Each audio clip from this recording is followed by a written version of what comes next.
meus irmãos e irmãs dos dois lados da vida, todos me ouvem bem? E bom, leva tanto tempo hoje para se arrumar, né? Para sair, para entrar em casa, para sobe um andar, volta, desce, põe o lixo, sobe, põe isso, tira aquilo, borrifa aqui, borrifa ali. É um trabalho danado. Mas é a parte que nos cabe nesse processo pelo qual estamos passando, né? E cada vez mais devemos olhar a parte que nos cabe. E com isso, já lembrando o tema de hoje, quem não tiver pecado, atire a primeira pedra, pela dificuldade que temos de olhar a nossa, mas uma tremenda facilidade em olhar a dos outros. Né?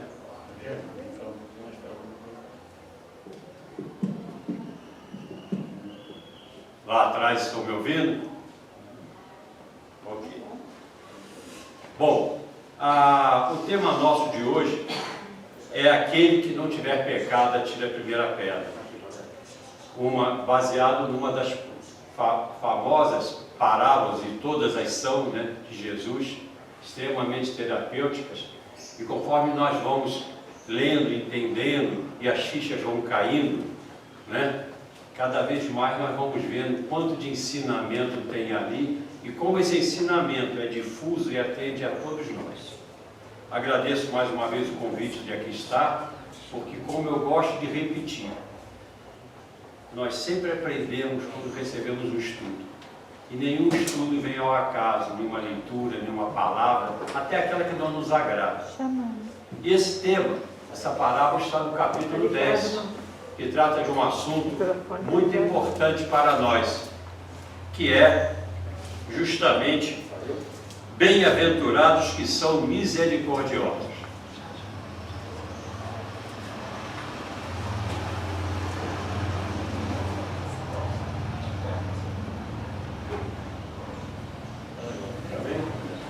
Tá bom.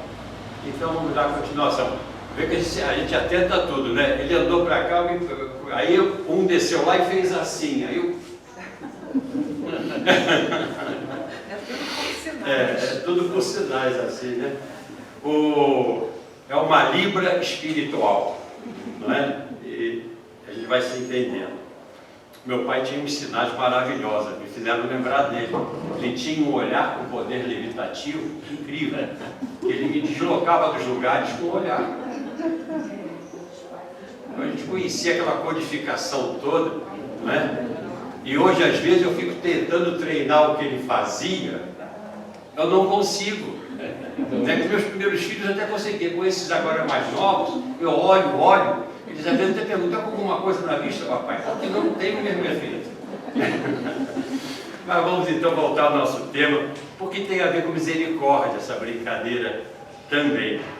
Então eu queria lembrar algumas coisas, antes de entrar na parábola em si, que esse capítulo nos fala, e tão importante para nós, importantíssimo, e com temas com os quais nós temos ainda muita dificuldade de lidar, cada uma a sua dificuldade, certamente com mais, outros menos. Por exemplo, esse capítulo nos fala da importância do perdoar para que Deus nos perdoe. E na própria oração que Jesus nos entregou, né, quando nos ensinou o Pai Nosso, uma das partes significativas daquela oração é perdoar as nossas dívidas da forma antiga, né? Como nós perdoamos aqueles que nos são devedores, e dívidas aí está no plano amplo, não só no plano pecuniário, né? E hoje de uma forma mais, eu diria, mais que nos permite mais ver essa generalidade do que a dívida em si nos permitia, perdoar as nossas ofensas, assim como nós perdoamos aqueles que nos ofendem. Então, no ato da oração, do pedido, já assumimos um compromisso. Então, é uma das coisas que o capítulo nos fala muito bem. Ele nos fala também de uma coisa interessantíssima, a importância de buscarmos reconciliação com aquele que consideramos nossos adversários, antes mesmo de fazer qualquer oferenda ao Pai Maior. E aí eu gosto da palavra consideramos, porque muitas vezes aqueles que nós consideramos como adversários, na verdade não são. Os adversários estão aqui dentro de nós. E nós é que projetamos nos outros irmãos, aqui estão em volta de nós, uma pretensa posição de adversário. Então, também nos lembra que o verdadeiro sacrifício, aquele que o Pai valoriza mais, aquele que devemos fazer antes da oferenda, né? É o sacrifício do nosso orgulho, da nossa intempestividade, da nossa falta de indulgência, da nossa extrema dificuldade de perdoar, né? Então o capítulo nos fala muito bem disso. O capítulo também nos fala de uma coisa que a gente adora falar, mas é difícil ver, né? Não é à toa que fala dos olhos, né?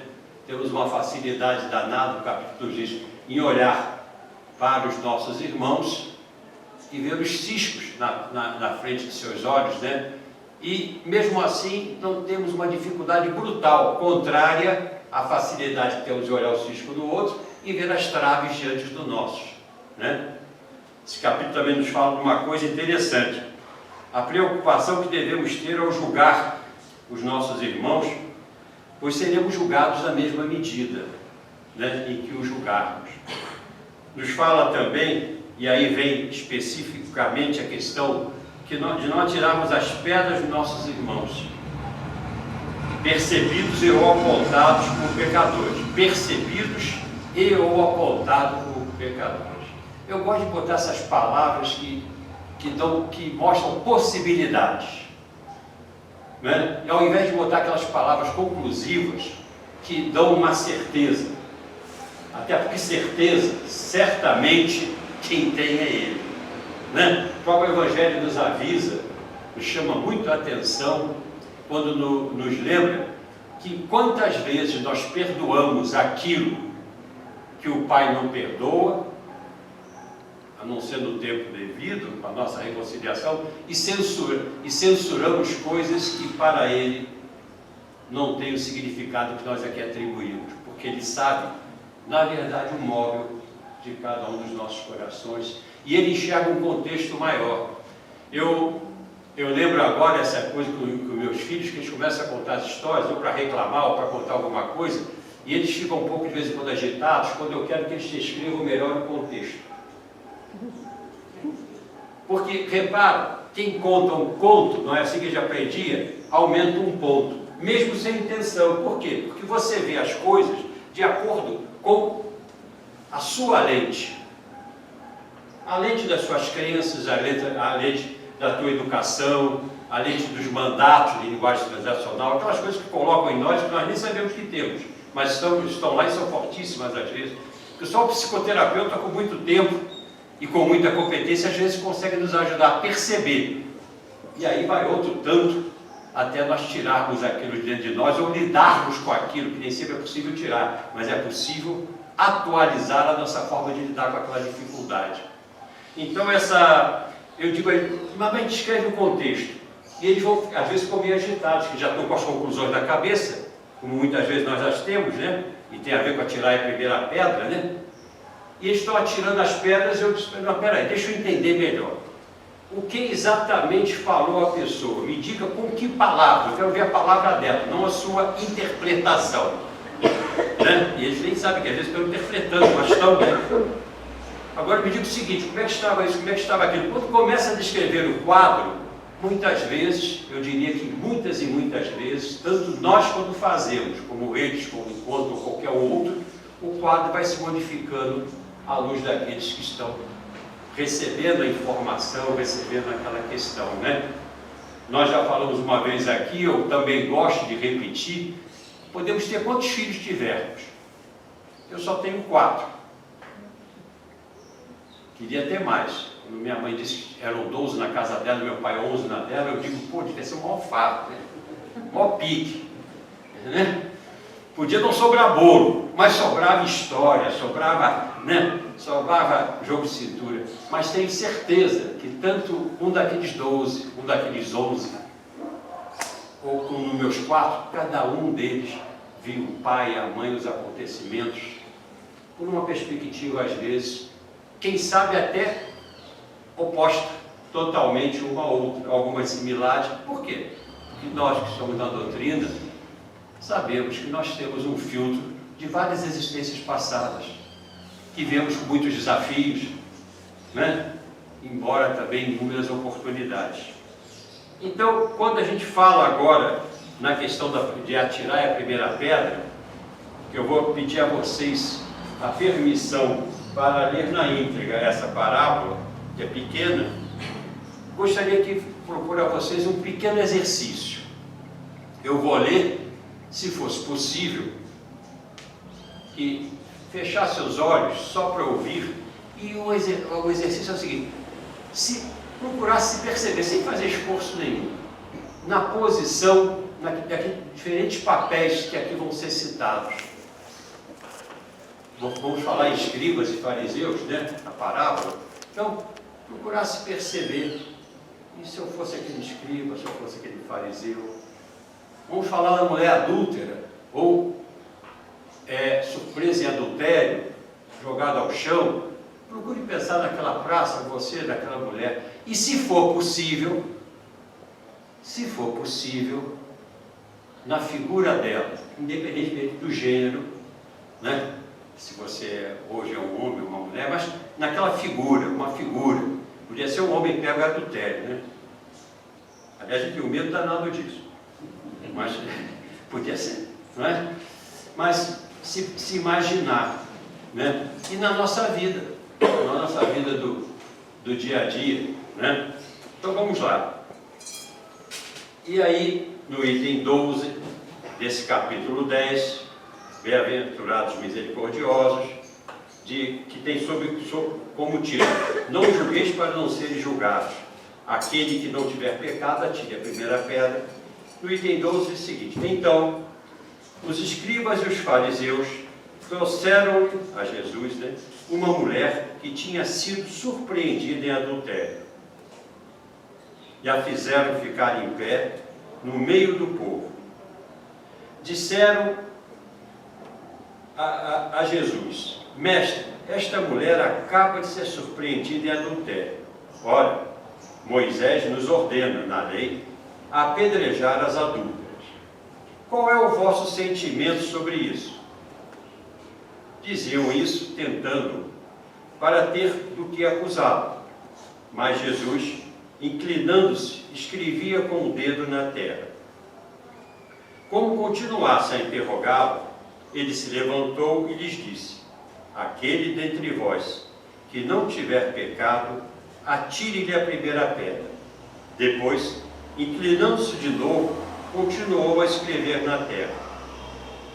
Mas eles, ouvindo-o falar assim, retiraram-se, um após outros, os velhos saindo primeiro. E assim, Jesus permaneceu só com a mulher, que estava no meio da praça. Então, Jesus, erguendo-se, disse: mulher, onde estão os vossos acusadores? Ninguém te condenou?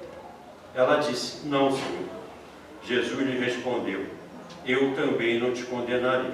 Vai e não peques mais. É do Evangelho de João, capítulo 8, versículos 3 a 11. Então, umas questõezinhas aqui, dentro daquela brincadeira da gente se imaginar nessa figura, né?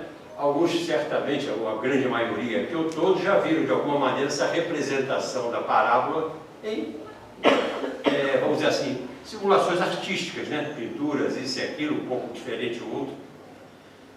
Mas aí a gente se imagina, né? Escribas e fariseus, eu nunca agi assim.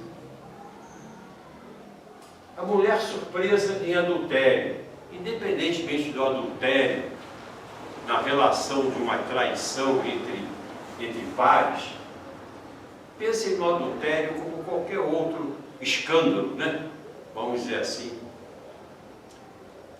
E aqueles que estavam em volta, pensem na possibilidade de ser um daqueles que já estavam em volta segurando uma pedra, prestes a dirigi-la. Pensem também em outros, certamente, que estavam em volta, não pegando pedra nenhuma,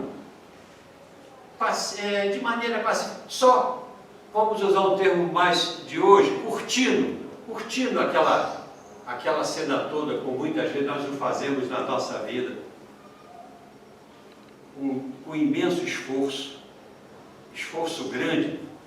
Também vamos nos imaginar na responsabilidade, na figura do Nazareno, ao ser jogado sobre ele, com um pré-julgamento já, em função de uma lei existente, de Moisés, a responsabilidade de se posicionar entre aquilo tudo que ele acreditava, que ele pregava, e uma lei existente, a ser respeitada naquele contexto também. E aí, vem aqui essas questões que nós nos perguntando. Costumeiramente, tenho pedras em minhas mãos, prontas a serem arremessadas a pretensos pecadores? Porque alguns de nós, mais ou menos do que outros, mas todos certamente, costumamos ter pedras prontas a ser arremessadas. Não importa se é um fake news na televisão, ou uma indução de ideias num jornal desses da mídia, não importa se é numa conversa com amigos, se é numa discussão sobre política, futebol, ou lá outra coisa que o valha, nos nossos próprios lares, costumamos ter pedras sempre nas mãos. Essas pedras têm temas preferenciais, essas que talvez tenhamos nas mãos. Alguns de nós não se importam com certas coisas, como o Evangelho nos lembra, que quantas coisas censuramos que o Pai Maior perdoa ou entende, quantas coisas achamos que está dentro do ok, dentro da normalidade, dentro pelo menos da modernidade, e o Pai certamente condenará. Temos essas pedras específicas na nossa mão. Elas possuem destinatários preferenciais. Já repararam que algumas pessoas, ou algumas figuras, alguns papéis sociais, mãe, pai, irmão, político, policial, vizinho, síndico, né? Até um dirigente de uma casa espírita, um colaborador. Alguns de nós têm algumas pedras que são preferenciais, gostamos de jogar naquilo. Não vou nem falar em sogra.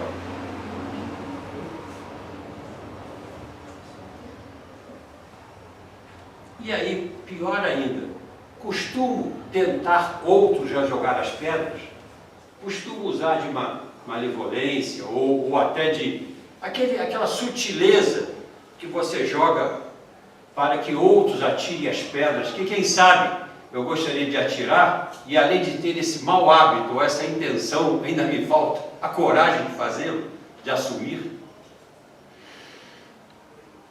Mas quanto à indulgência, outra pergunta que vale a pena, mas costumeiramente emprego indulgência para os meus irmãos? Sou mais tendenciado à condenação, a atirar a pedra?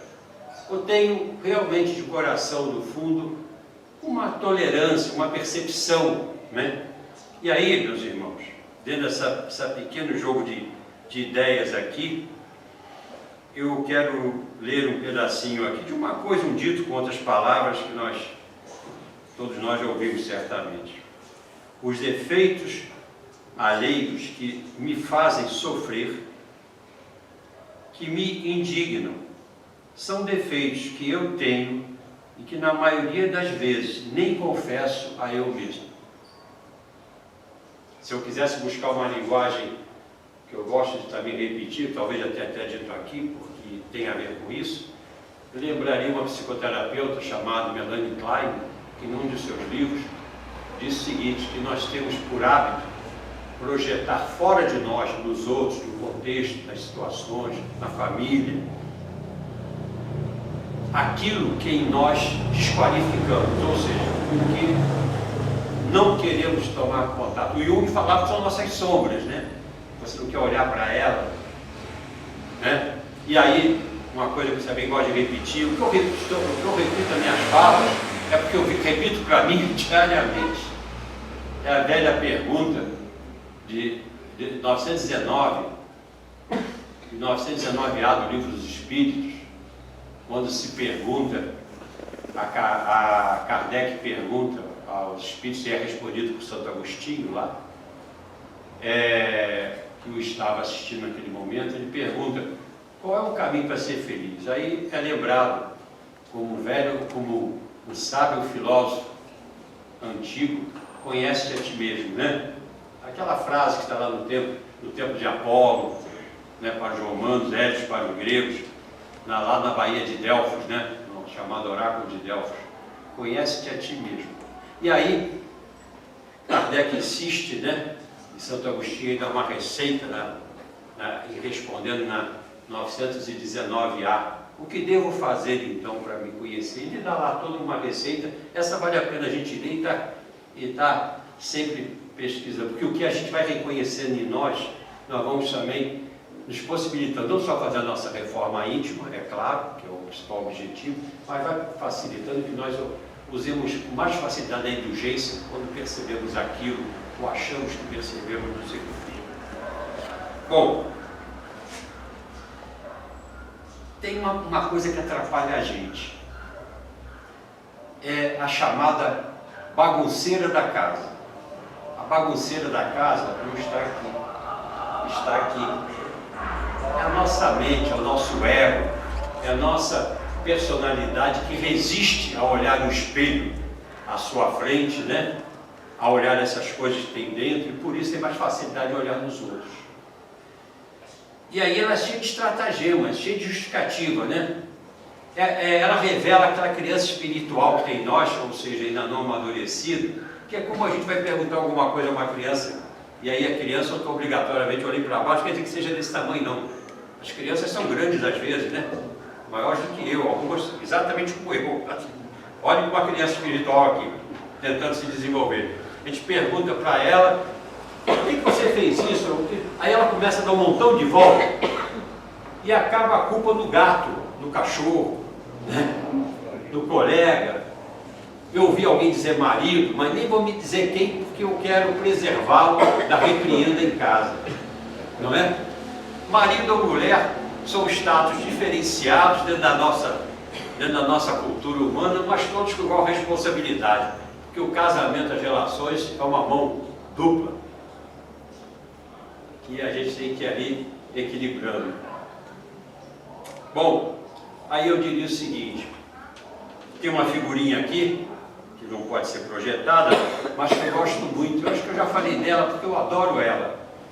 Alguém conseguiu pegar na topografia de um local uma pedra imensa, que estava equilibrada, né, dentro da organização topográfica, e fotografou um homem embaixo dela assim, como se a estivesse sustentando em seus ombros. Essa pedra, todos nós temos, talvez maiores, menores, são as nossas crenças, os nossos valores. Crença é uma coisa que dá, por consequência, o nosso valor. O problema é que a maioria, muitas delas, às vezes as que nos pesam mais nos ombros e faz com que nós joguemos esse peso projetando fora nossas ideias, são crenças que nós não temos a consciência da importância da 919, a orientação de Santo Agostinho, para a gente ir desenvolvendo. Algumas delas totalmente inconscientes, são pensamentos sobre si mesmo, sobre os outros, sobre o mundo, sobre a vida em geral. E são essas crenças que nos facilitam estar com essas pedras nas mãos e as arremessarmos dos outros. Depois, uma outra coisa que eu queria que nós considerássemos é o seguinte: não devemos julgar os outros por uma coisa ou outra e achar que o caminho que estamos fazendo é o único certo. O outro pode achar que o dele também é. Nós temos às vezes achar que o nosso caminho é o único. Os filhos sentem muito isso em nós, né? Quanto mais a gente é assim, eu vou usar um termo para nos ajudar, a nós pais, mães, né? Quanto mais a gente acha que aquilo que a gente aprendeu é a única verdade, mais às vezes a gente usa de uma imposição com aquele valor em função dos outros. Eu sempre que a gente fala, conversa lá em casa sobre alguma coisa, o negócio está indo bem, eu digo assim, vamos olhar se no Evangelho tem alguma coisa, porque a única coisa que esse humilde servo viu até hoje, que não consegue contestar, são as coisas do Evangelho de Jesus e da literatura que fala sobre ele com a devida autenticidade. Então não devemos julgar, não devemos jogar as pedras. E para que isso não aconteça, a questão é nós investirmos no nosso poder de indulgência. É um investimento. Se temos todas essas coisas sobre nós, para desenvolvermos a indulgência, não é só uma questão mental, é uma questão que tem que aproximar a mente, a reflexão, a razão, vamos dizer, uma coisa que a doutrina também nos manda, né? Kardec falou da razão, mas falou do amai-vos no coração. Quando nós encontramos a aproximação dessa distância, que talvez seja metricamente maior do que qualquer dimensão que podemos pensar, né? Dimensão métrica, é uma distância que eu não consigo perceber como dizer em quilômetros, em anos-luz, eu não consigo, porque essa é a grande questão. Porque quando essas duas coisas se harmonizarem, nós estaremos realmente num ponto de evolução muito maior do que certamente aquele que hoje temos percepção.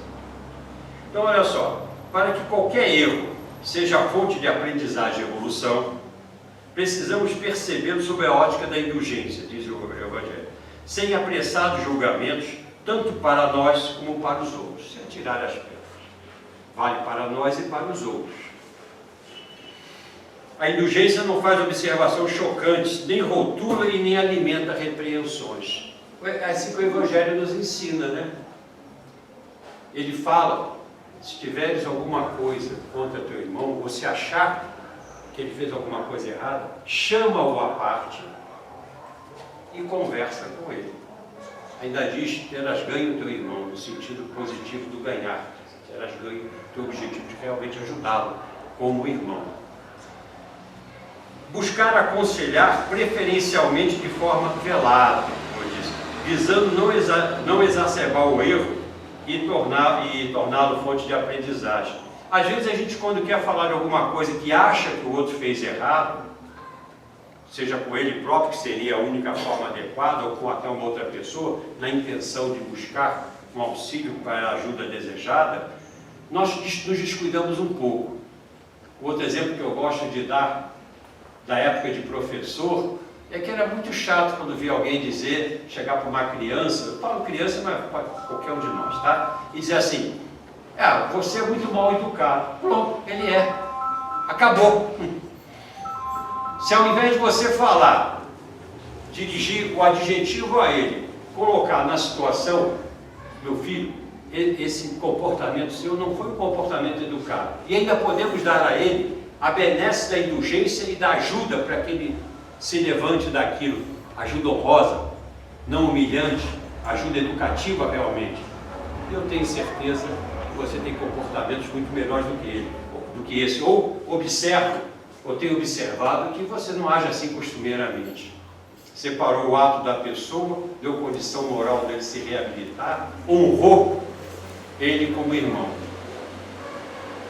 Por isso que a censura que se faz a alguém tem dois objetivos. O primeiro é reprimir o mal. E olha o que o Evangelho diz. Pode ser louvável, ao mesmo tempo tornar-se, em certos casos, um dever. Pois deve resultar um bem, e sem isso o mal nunca seria reprimido. O Evangelho nos orienta assim. É um dever nosso, eu diria para qualquer irmão. Claro, mais ainda para quem está sob nossa tutela. Seja uma tutela afetiva, de amizade, seja uma tutela por ser pai, por ser mãe, por ser irmão, né? Por ser patrão. E eu diria uma coisa difícil, às vezes até na posição de empregado, que é como você fala. Está me vindo à cabeça, não vou dizer o nome, mas uma pessoa que me foi muito querida e me ajudou bastante na minha caminhada, que era a dona da instituição na qual trabalhei 36 anos e 9 meses. Exatamente 36 anos e 9 meses, e tive as minhas oportunidades lá. Ela era extremamente rígida, controladora, no sentido de gostava do negócio dela, gostava do dinheiro. Não é problema gostar do dinheiro, o Evangelho também diz que nós podemos gostar, né, das frivolidades que devemos viver segundo, ainda usa esse termo, né, segundo as necessidades do mundo, onde fossem condenados a viver, porque isso daqui não é uma farra, né? A gente acha que é. Mas santificai-os com a sua presença. Então o problema não é gostar do dinheiro, é o que você faz com ele, principalmente como você o ganha, né? Aí esse é o grande problema. Mas então ela gostava muito de dinheiro, mas ela tinha uma coisa incrível, que eu sou apaixonada até hoje. Porque mais do que o dinheiro, que ela gostava muito, daí ter construído aquele pequeno império, aquela universidade, desde faculdade, ela gostava mais do negócio dela.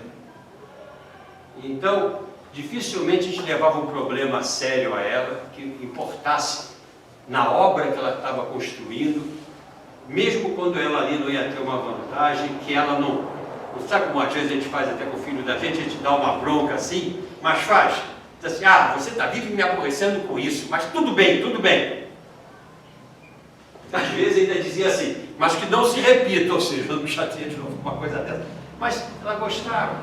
Então, é um dever nosso. E quando a gente se arriscava a dizer, porque nos sentíamos responsáveis por aquele negócio que era dela, mas que nós ganhávamos ali o pão e gostávamos do que fazíamos, estou generalizando, sempre todos não somos iguais, tínhamos a obrigação de apontar uma coisa que podia prejudicar toda aquela obra e nós próprios.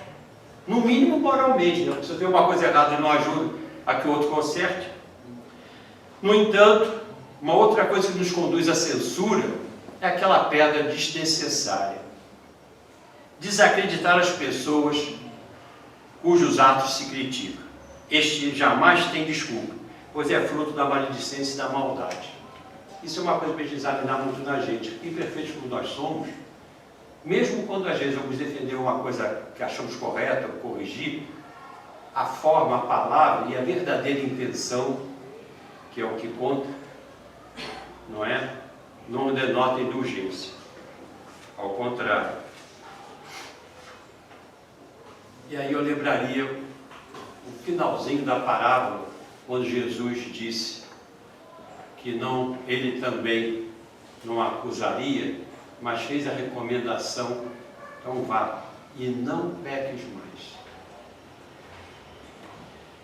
Passou um pouco disso, da autocorreção da caminhada dela. Sem culpa, mas com responsabilidade melhorar. Sem a culpa, que quando adoece, no remorso, é um peso que a gente carrega e às vezes não se autocorrige. De alguma forma, a partir de uma percepção holística do conviver social e planetário, familiar, todos somos partícipes na felicidade ou na infelicidade de nossos irmãos, nossos próximos. Todos somos.